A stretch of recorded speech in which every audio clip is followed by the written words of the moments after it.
This is my graduate school thesis. That is, these videos, and an essay. But, who is going to read that? So after finishing it all, I am back with some final thoughts. I will admit that, in many ways, I do not know who or what I am. I make guesses, test assumptions, and try ardently at self-reflection.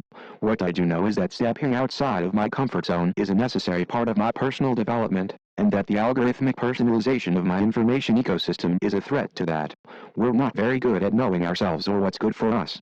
Maybe, if we can all keep this in mind, we can be less critical of one another and work together to build a better tomorrow.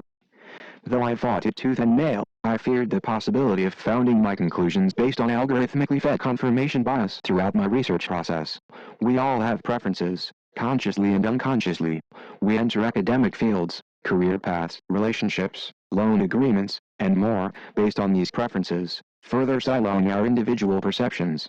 We must be aware of this influence on our minds and selves, and we must remain privy to multiple ways of knowing, despite those preferences.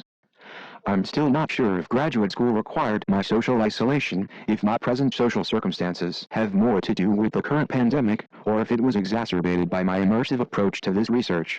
What I do know is that I find it difficult to relax, take my critical lenses off, and enjoy Netflix in the way I described in the introduction. A core tenet of human nature, our sociality, is under threat by the personalization of information, and by information, I mean all information, including entertainment. The images we stream, though seemingly innocuous, carry meaning. When we stream stories, we're not simply viewers. Streaming narratives constitute a kind of human, social experience.